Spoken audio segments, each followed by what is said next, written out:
Good morning students. B.Ed second year के paper guidance and counselling निर्देशन और परामर्श के अंतर्गत आज हम देखने वाले हैं आत्मतालिका। हम निर्देशन सेवाओं के बारे में अध्ययन कर रहे थे, तो इसके पहले हम सूचना सेवाओं के बारे में अध्ययन कर चुके हैं। आज हम प्रारंभ करेंगे आत्मतालिका सेवा। आत्मतालिका यानी कि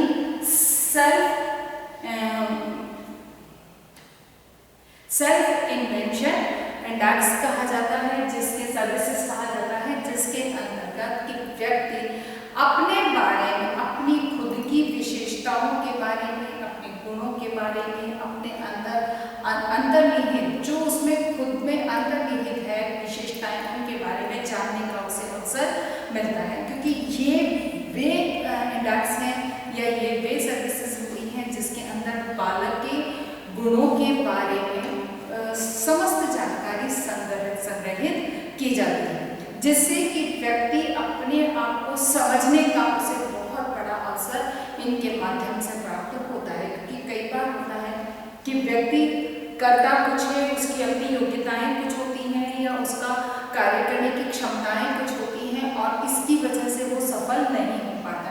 तो ये जो व्यक्ति की आत्मतालिकाएं हैं, ये उसे इस बात का निर्देशन देती हैं, उसे इस बात का बालक को समझने का अवसर मिलता है कि उसकी विशेषताएं या उसमें गुण क्या है, या वो उसकी रुचि, उसकी योग्यताएं, उसकी क्षमताएं क्या है। क्योंकि बच्चा अपनी योग्यता क्षमताओं को नहीं समझ पाता है, तो इनके माध्यम से वो आसानी से समझ लेता है। तो सेल्फ इन्वेंशन जो सर्विसेज हैं, इसके उद्देश्यों के बारे में अगर हम पहली बात करते हैं, इसके उद्देश्यों के बारे में अगर हम देखें तो इसके उद्देश्य हैं, जैसा कि इसके नाम से ही स्पष्ट है, इसका उद्देश्य क्या हो सकता है कि बालक को खुद को समझने का पूर्ण अवसर इसके माध्यम से प्राप्त होता है। तो सबसे पहला जो इसका उद्देश्य है वह है स्वयं के बारे में संवेदनशीलता का विकास। स्वयं के बारे में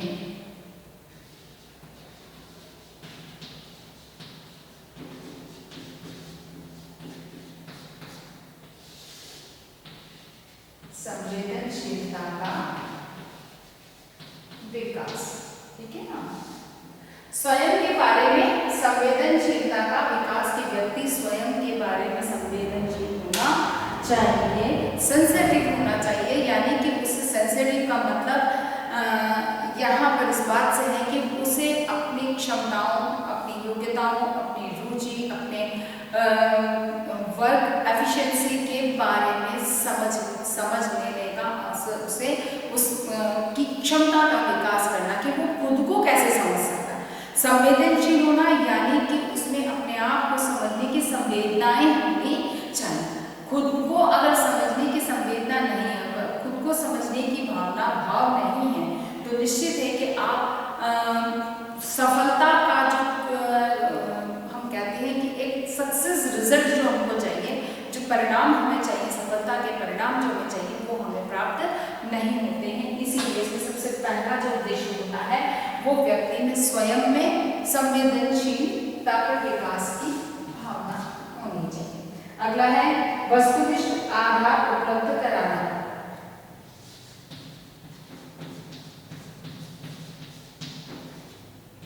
वस्तुनिष्ठ आधार उपलब्ध कराना।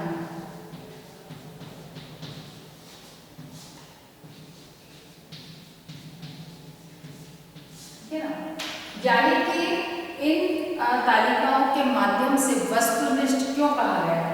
क्योंकि व्यक्ति के विभिन्न प्रकार के गुण, ठीक है ना, गुण, अब उसका सामाजिक गुण कैसा है, सांस्कृतिक गुण कैसा है, आर्थिक संसाधनों के प्रति उसकी क्या विचारधारा है, और उसके शिक्षा के प्रति या शैक्षणिक गुण कैसा है, यानी कि इसके सभी गुणों के बारे में अलग अलग सूचनाएं संग्रहित होती हैं। यानी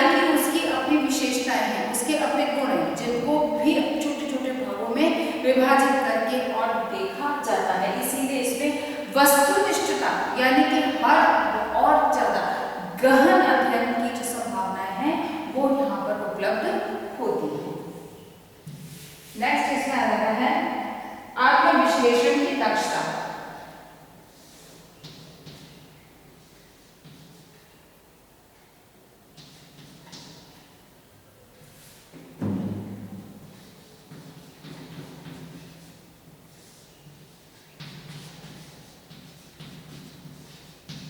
आत्मविश्लेषण में दक्षता।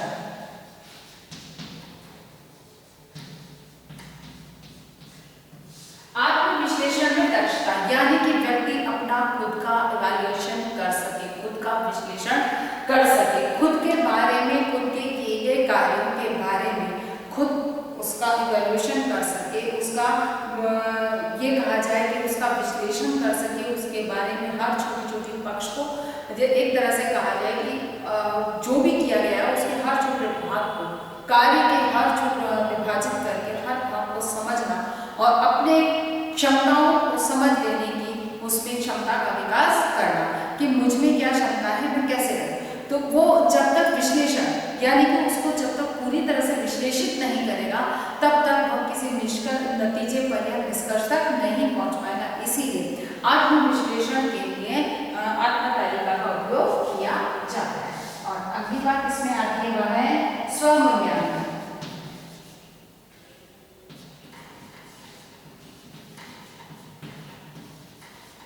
यानी कि सेल्फ इवैल्यूएशन, क्योंकि सेल्फ इवैल्यूएशन का होना भी बहुत जरूरी है। क्योंकि बालक ने विश्लेषण तो कर लिया, हर चीज को समझ लिया, हर भाग के कार्य की उसको क्षमता या दक्षता को देख लिया, लेकिन अब उसमें ये चीज भी समझना होनी चाहिए कि वह अपना मूल्यांकन खुद कर सके और ये चीज जान सके कि मैं किसी कार्य को कर पा रहा हूँ या नहीं कर पा रहा हूँ, या मेरा लक्ष्य तक पहुँच पाया हूँ या नहीं पहुँच पाया हूँ, इस चीज का उसे पता चल सके। यानी कि उसका सेल्फ इवैल्यूएशन, स्व मूल्यांकन के लिए उसे तैयार करना, क्योंकि उसमें इस बात की क्षमता होनी चाहिए कि वो खुद का भी मूल्यांकन कर सके। इसी उद्देश्य से आत्मतालिका का उपयोग किया जाता है।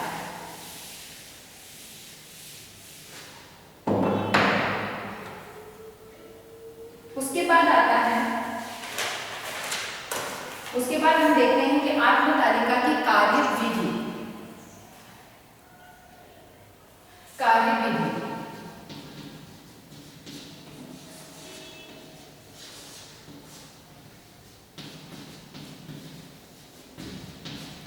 क्योंकि आत्मतालिका किस तरह से कार्य करती है, उसका कार्य करने का तरीका या मेथड क्या है, इसे हमें समझना जरूरी है।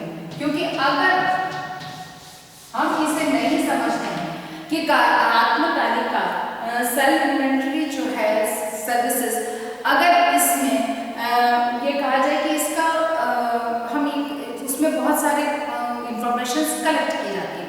अब ये किस तरह से कलेक्ट की जाती है, ये किस तरह से काम करती है, इस सर्विस का काम करने का तरीका क्या है, किस मेथड से ये कार्य करती है, अगर हमें इसके बारे में पता नहीं है तो हम निश्चित है कि हम इस सर्विस का उपयोग करने में, इस कार्यविधि का आत्मतालिका की सेवा का उपयोग करने में सफल नहीं हो पाए, क्योंकि उसमें इंफॉर्मेशन किस दृष्टि से दी गई है इसे समझना बहुत जरूरी है। इसके लिए समझने के लिए कार्यविधि को जानना बहुत जरूरी है। तो इसीलिए कार्यविधि के अनुसार सबसे पहली चीज जो इसके अंतर्गत आई है वह अन्वेषणात्मक अध्ययन।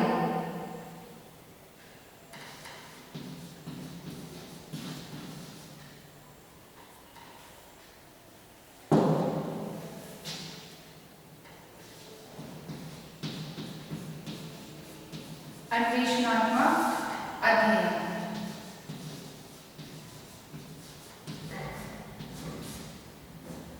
अन्वेषण यानी कि एक्सप्लोरेटरी, यानी कि किसी चीज को ढूंढना, खोजना, अन्वेषण करना।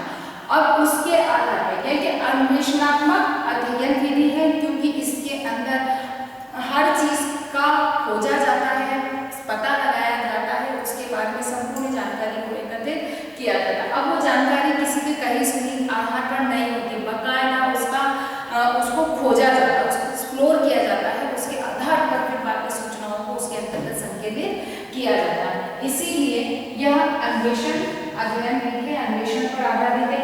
फिर आत्मविश्लेषण,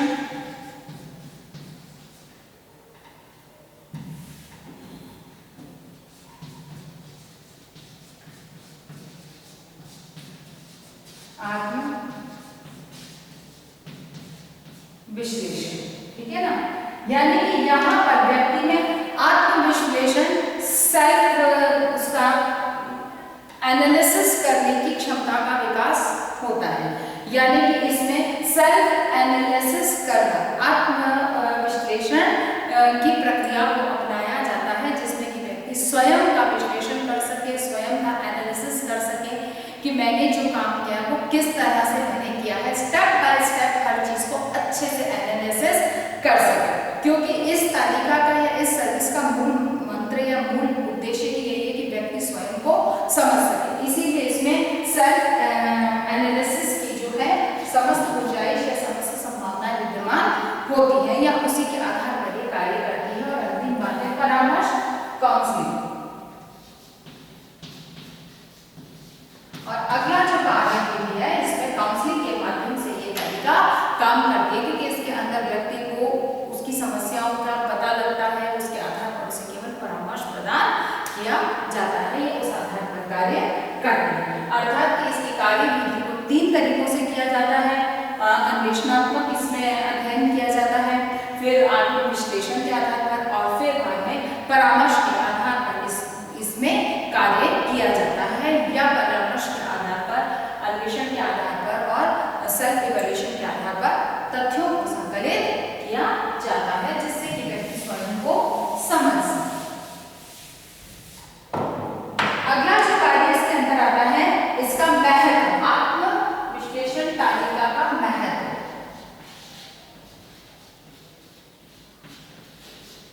इसका महत्व क्या है, इसके महत्व को भी जानना अनिवार्य है, क्योंकि हम जब बात कर रहे हैं कि आत्म तालिका जिसके माध्यम से व्यक्ति से संबंधित जानकारी उसमें स्वयं इकट्ठी की जाती है और उसके आधार पर व्यक्ति को स्वयं अध्ययन करके अपने बारे में जानने का उसे अवसर मिलता है, तो इसका महत्व क्या है, क्यों इसको इतना महत्वपूर्ण माना जा सकता है, शिक्षक को इसका पता होना आवश्यक है। तो इसके महत्व में सबसे पहली बात जो आती है वह आती है स्वचिंतन की क्षमता का विकास।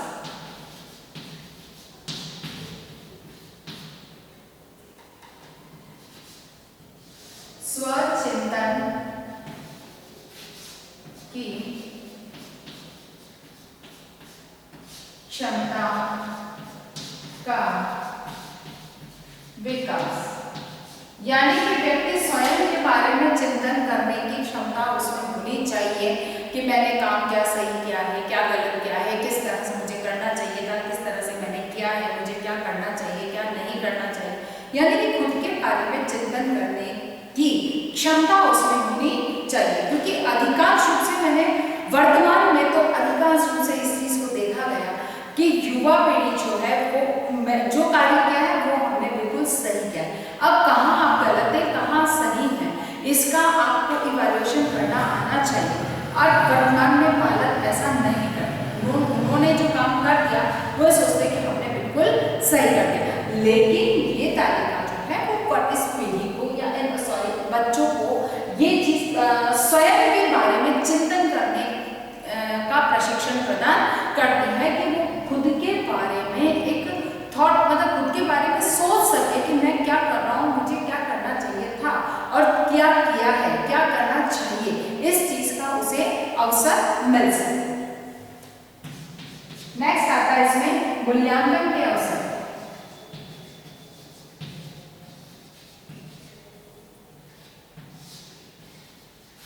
मूल्यांकन के अवसर, इसका महत्व इसलिए भी है कि व्यक्ति को खुद का मूल्यांकन करने का अवसर प्राप्त होता है। अन्यथा कोई भी ऐसा हम ये कहेंगे कहीं भी किसी भी विषय, किसी भी क्षेत्र में जाकर कहीं ऐसा गैप हमें नजर नहीं आता कि व्यक्ति खुद का मूल्यांकन खुद कर सके। यही एक तालिका ऐसी है जिसमें कि व्यक्ति को खुद का मूल्यांकन करने का अवसर मिलता है, यानी कि सेल्फ इवैल्यूएशन का उसे मौका मिलता है। और अंतिम बात इसमें आती है वस्तुनिष्ठ जानकारी के लिए।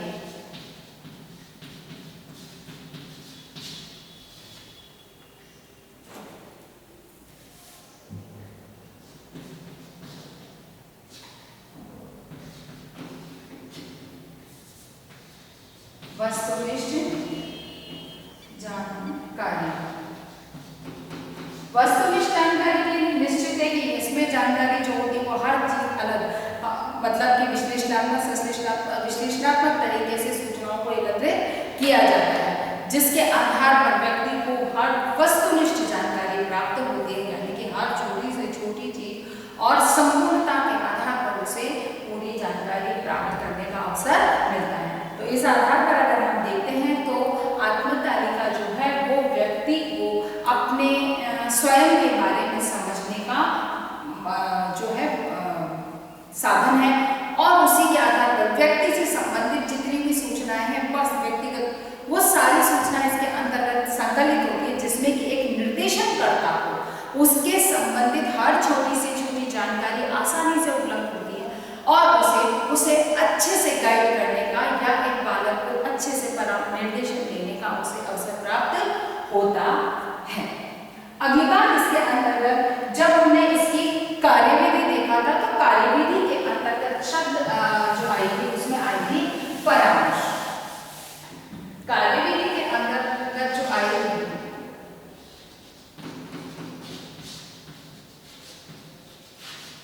विधि में जो पॉइंट आया था परामर्श, गाइडेंस एंड काउंसलिंग इस पेपर का नाम है, और जो परामर्श जो कि काउंसलिंग, इसमें मूल काम जो है यही है कि निर्देशन और परामर्श देना। अब यहाँ पर हमें परामर्श को समझना अनिवार्य है कि परामर्श क्या है, क्योंकि हमने इसके कार्यविधि के अंदर अन्वेषण और आत्मविश्लेषण को तो समझा, लेकिन यहाँ बात आती है परामर्श की कि परामर्श क्या है, परामर्श किस तरह से कार्य करता है। तो यहाँ पर हमें सबसे पहले परामर्श के अर्थ को या हम यूं कहेंगे परामर्श की एक परिभाषा के आधार पर हमें इसे समझना चाहिए। तो परिभाषा है यहाँ पर ब्रेमर की परिभाषा। ब्रेमर के अनुसार परामर्श क्या है? परामर्श स्वसमायोजन की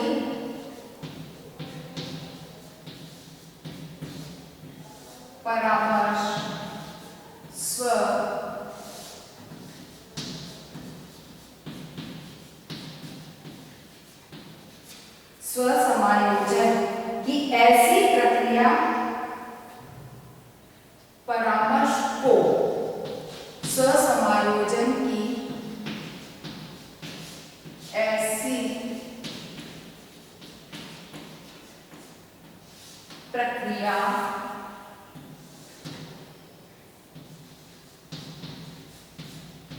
माना जा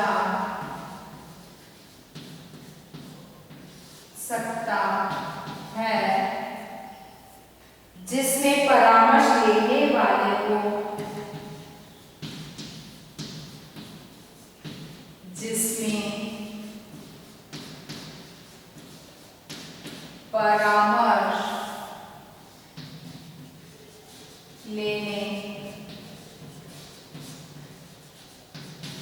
वाले को परामर्श लेने वाले को इस तरह सहायता की जाती है, इस तरह सहायता की जाती है।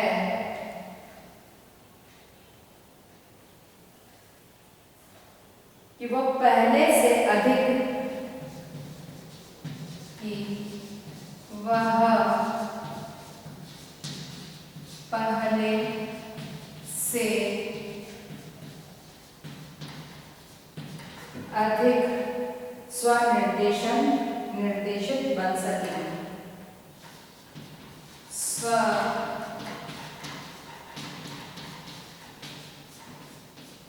निर्देशित बन सके। अगर ब्रेमर की परिभाषा को हम देखते हैं कि परामर्श क्या है, तो अगर सिर्फ इतनी सी बात है इसके अंतर्गत कि व्यक्ति को इस तरह से तैयार करना कि वो जो अभी तक अपने आप को स्वनिर्देशित कर रहा है उसमें और अधिक बढ़ोतरी हो सके, अर्थात परामर्श को स्वसमायोजन की ऐसी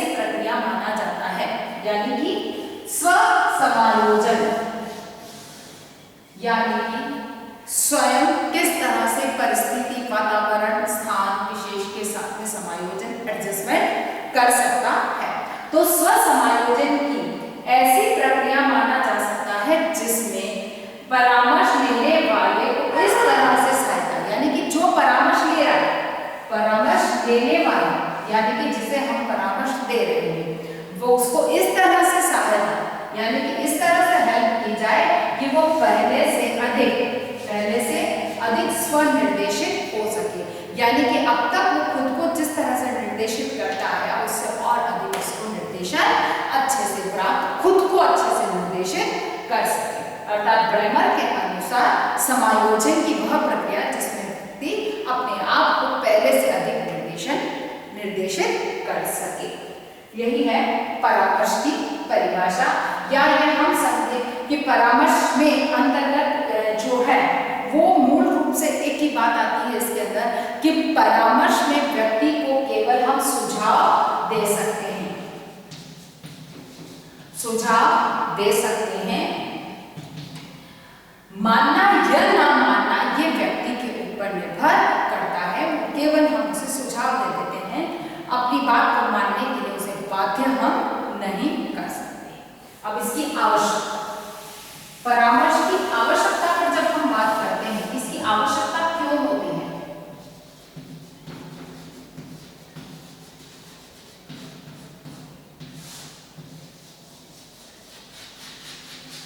परामर्श की आवश्यकता की जहां तक बात आती है तो इसमें सबसे ज्यादा जो बात आती है,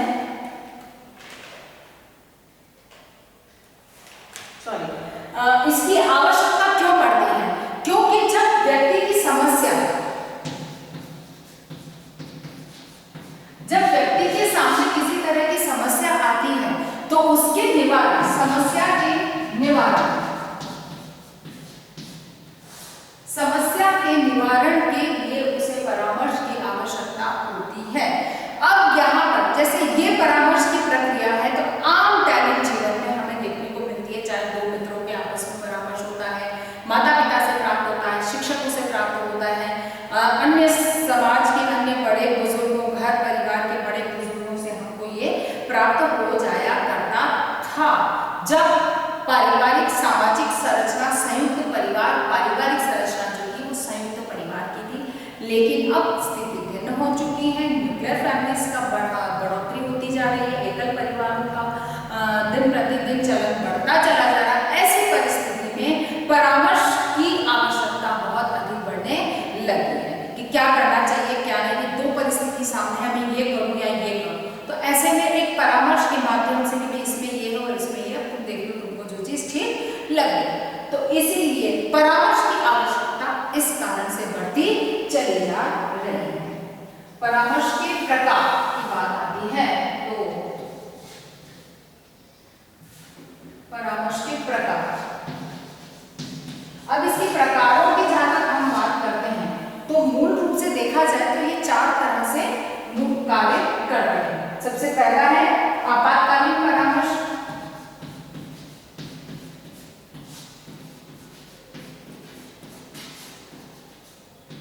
आपातकालीन परामर्श, जैसे कि आप कहीं जा रहे हैं, आपकी सडन ट्रेन, जैसे आप कहीं जा रहे हैं तो ट्रेन में आप चढ़ते हैं, चढ़ने के बाद आपको पता चलता है कि आप उल्टे रूट की ट्रेन पर चढ़ गए, तो यहाँ क्या हुआ? आपात स्थिति आई। आपात स्थिति आने पर आप वहां पर आप जो परामर्श मिलता है, मानना या नहीं मानना वो आप पर आपको कभी अगले स्टेशन पर आप उतर जाना, वहां से आप इस तरह से बस ट्रेन या ऐसे पकड़कर आप अपने गंतव्य तक पहुंच जाना, ये अब आपके ऊपर डिपेंड करता है। तो कहने का मतलब ये हो गया कि परामर्श एक आपातकाल, क्योंकि वो परिस्थिति कह के नहीं आ रही है, उसके बारे में हमें पहले से पता नहीं, सडन अचानक वो परिस्थिति उत्पन्न होती है और हमको वहां पर परामर्श की आवश्यकता होती है। तो इसी आधार उसको जब अचानक परिस्थिति उत्पन्न होती है उसे हम आपातकालीन परामर्श कह सकते हैं या कहा जाता है। नेक्स्ट आता है समस्या समाधानात्मक परामर्श, समस्या समाधान,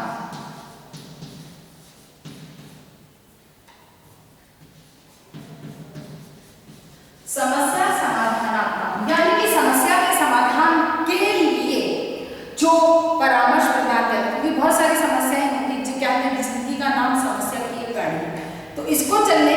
निश्चित है कि आपको हर समस्या की बाधा को पार करना है, तो उसके लिए उस बाधा को पार करने के लिए जो परामर्श प्रदान किया जाता है वह समस्या समाधानात्मक परामर्श कहलाता है। फिर है निवारक परामर्श। निवारक यानी कि किसी समस्या का निवारण प्रस्तुत करना। यहाँ पे समस्या का समाधान है, यहाँ पर निवारक है, यानी कि किसी चीज का निवारण करना, यानी कि उसके लिए कि यहाँ पर केवल समस्या का समाधान सुझाया जाता है कि आपको इस तरह से समस्या का समाधान कर सकते हैं। यहाँ पर समाधान की उसको निवारण प्रस्तुत किया जाता है, उसको ये समझाया जाता है, उसको दिखाया जाता है, प्रदर्शित किया जाता है कि आपको किस तरह से इस कार्य को कर सकते हो, यानी कि उसका निवारण क्या हो सकता है, उस चीज की प्रस्तुत की जाती है या उसके लिए परामर्श दिया जाता है। फिर वाले विकासात्मक परामर्श।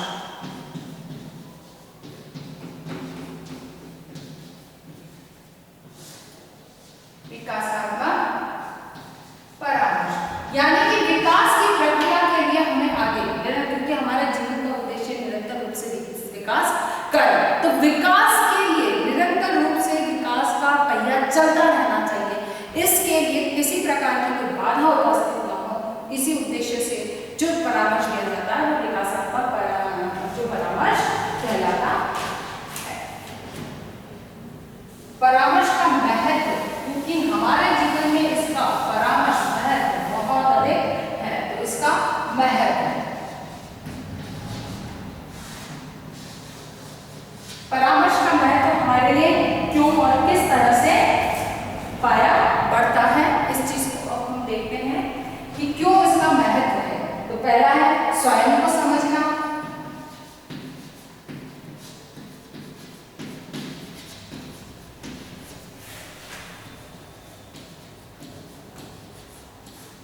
स्वयं को समझने के लिए परामर्श दिया जाता है, क्योंकि हमने जैसे आत्म तालिका में यही चीज देखी थी, उसमें स्वयं को समझने के संपूर्ण अवसर उस उद्देश्य से इस तालिका का संकलन किया जाता है। इसीलिए सबसे पहली चीज जो आती है इसका महत्व है वह स्वयं को समझने के लिए है।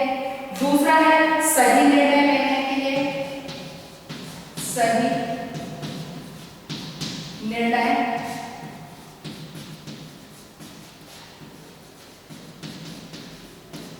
लेने के लिए, यानी कि व्यक्ति सही निर्णय ले, क्योंकि अगर कभी ऐसा हो कि अगर आपने सही निर्णय नहीं लिया तो निश्चित है कि उसके परिणाम आपको सकारात्मक या पॉजिटिव उसके रिजल्ट्स आपको नहीं मिलेंगे। तो ऐसे में आपकी जो असफलता है या अनसक्सेस जो आपकी है उसकी वजह से आपकी ग्रोथ या आपका विकास रुक जाता है। इसी कारण से सही निर्णय लिया जाना बहुत जरूरी है। आपकी क्षमता तो है कि आप किसी अन्य विषय को, जैसे आप साइंस नहीं कर सकते, लेकिन आपने बच्चों के साथ रह के अपने मित्रों की वजह से आपने भी साइंस ले ली, तो आपका यह निर्णय गलत रहा, उसकी वजह से भविष्य के जितने भी परिणाम हैं वह भी गलत ही आएंगे या सकारात्मक नहीं आएंगे।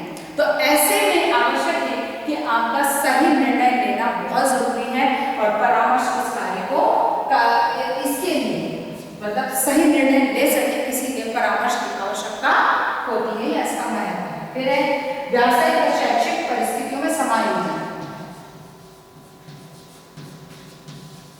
समायोजन आप किसी भी क्षेत्र में चले जाइए, यहाँ पर अमूमन सबसे सर्वाधिक महत्व बल दिया गया व्यावसायिक और शैक्षिक समायोजन पर। आप किसी भी क्षेत्र में चले जाइए, आपको समायोजन हर जगह करना ही करना है, एडजस्टमेंट आपको हर जगह करना है। वहाँ के वातावरण परिस्थितियों के अनुसार अगर आपने एडजस्टमेंट कर लिया या समायोजन कर लिया तो निश्चित है कि आप सफल होंगे, आपके परिणाम सकारात्मक। अगर आपने नहीं किया है तो निश्चित है कि आपके परिणाम नहीं आएंगे जो आपको चाहिए, या आपका विकास अवरुद्ध होगा। इसीलिए समायोजन के लिए, व्यावसायिक और शैक्षिक क्षेत्रों में समायोजन के लिए परामर्श का महत्व अधिक होता है। और अगली बात जो आती है इसमें अन्य व्यक्तियों को समझना।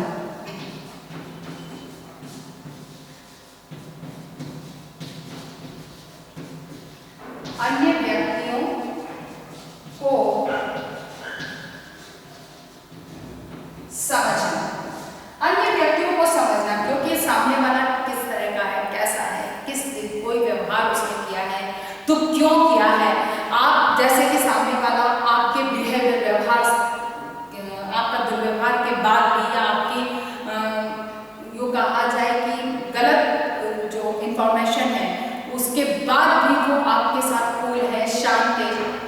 एकदम आपके साथ सामान्य है, इसका मतलब क्या है कि उसका मतलब ये नहीं है कि वो बेवकूफ है या आपके द्वारा किए गए दुर्व्यवहार का उसे पता नहीं चला है, बल्कि उसे वो आपको अवसर दे रहा है। यानी कि कहने का मतलब उस सामने वाले व्यक्ति का आपके प्रति जो व्यवहार था उसके पीछे कारण क्या है, इसे आपको समझना बहुत अनिवार्य। अगर आपको समझ में नहीं आता है तो बहुत सारे लोगों को हमने जिंदगी में देखा है कि इंसान 1 बार 2 बार 5 बार 10 बार आपकी हर बेवकूफ़ी या आपकी कहा जाए कि दुर्व्यवहार को इग्नोर करता है, क्योंकि उसके लिए रिश्ता मायने रखता है, रिलेशन को वो ज़्यादा महत्व देता है। इसीलिए वो आपके हर गतिविधि को, हर व्यवहार को या हर तरह के क्रियाओं को वो अब तक नकारता चला है।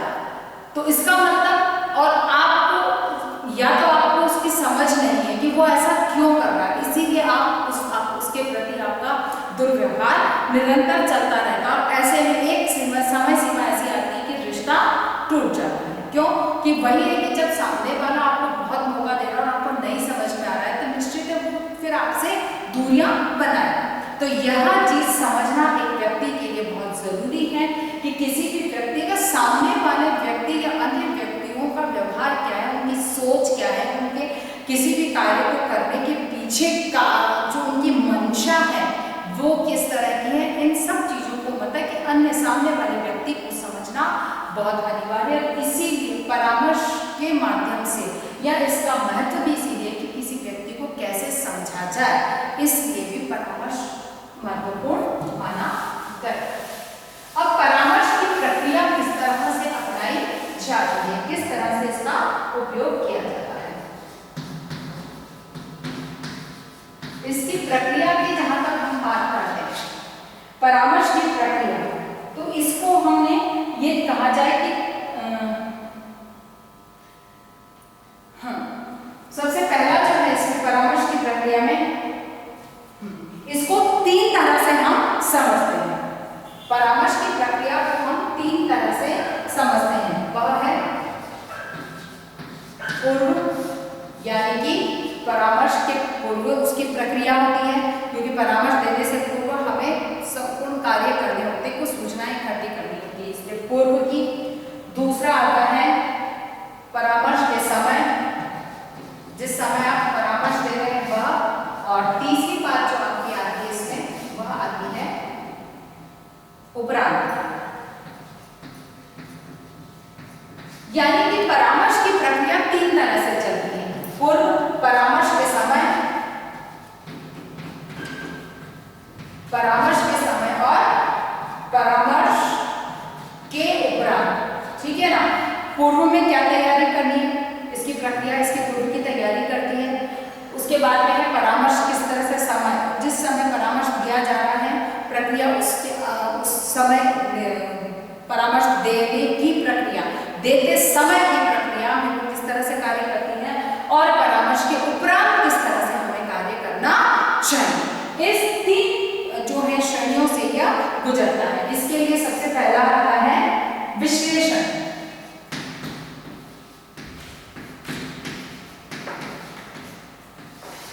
दूसरा है संश्लेषण। ये दोनों चीजें पूर्व की अवस्था को प्रदर्शित करती है, क्योंकि उसमें सूचनाओं का विश्लेषण और संश्लेषण किया जाता है। और उसके बाद दूसरी बात आती है प्राकथन,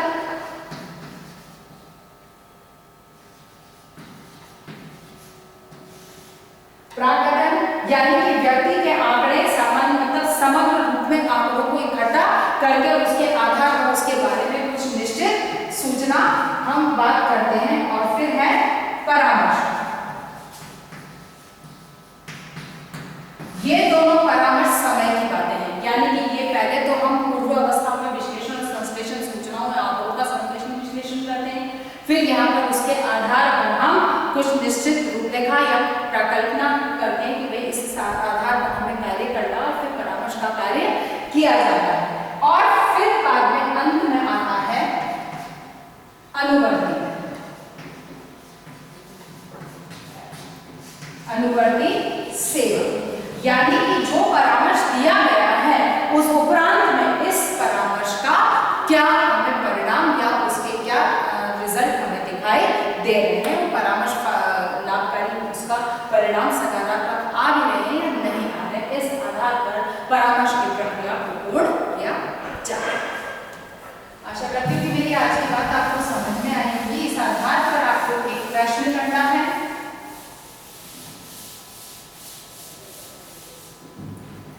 यहाँ पर आज आपको 2 प्रश्न करने हैं।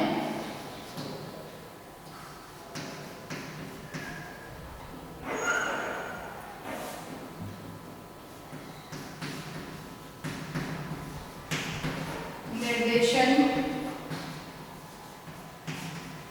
सेवा में आत्म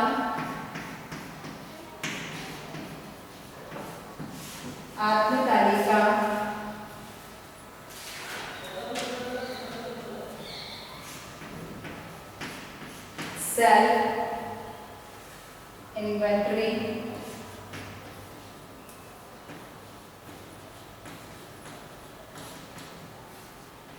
सेल्फ इन्वेंटरी आत्म तालिका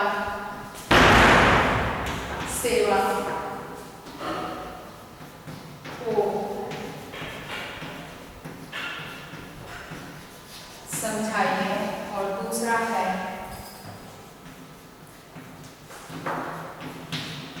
परामर्श